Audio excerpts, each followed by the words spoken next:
Ноокат районунун селден каттуу жабыркаган калктуу конуштарында энергетиктер электр энергиясын калыбына келтирүүдө. Алдын ала маалыматтарга караганда, Ош облусунун Ноокат районунда селден 10 киловатт электр чубалгысынын 55 тирөөчү жабыркаган. Калыбына келтирүү иштерине электр тармактары ишканасынын 15 атайын техникасы менен 40 кызматкер тартылды. Бүгүнкү күндө 10 киловатт электр чубалгысынын 29 тирөөчү калыбына келтирилип, электр энергиясы өчүрүлгөн дээрлик бардык абоненттерге жарык берилди.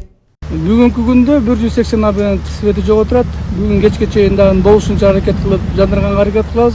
Андан сырткары анча-мынча жерлерге жол барбагандыгына байланыштуу биздин спецтехникалар да өтө албай атат. Ошондуктан анча-мынча жумуштарыбыз токтоп турат.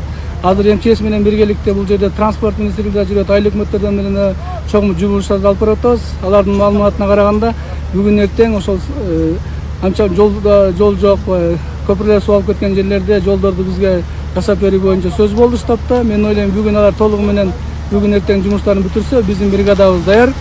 Сразу калыбына келтирүү жумуштарын баштайбыз. Канча чыгымга учурадыңыздар? Азыр чыгымдар боюнча мен бүгүнкү күндө мынча чыгымга учурады деп айта алган кичине эртерээк.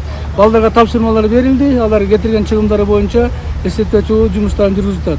Андан сырткары биздин компаниябыз өзүбүздүн эле тармактарга тиешелүү жабдууларды, опорлорду камсыздоо боюнча, тургузуу боюнча иш алып барып, андан сырткары дагы жалпы элге жардам берүү боюнча багытында жумуштарды алып барып атабыз. Общий жалпы көлөмүн айта турган болсом, 50ден ашык биздин ишкананын адистери, биздин ишканада иштеген адистерибиз толугу менен элдерге баягы суу каптап кеткен үйлөрдү тазалоо жумуштары боюнча дагы чоң жардамдар жүргүзүп атат. Буюрса элге жардам берүү багытында биз дагы жакшы жумуштарды алып барып атабыз.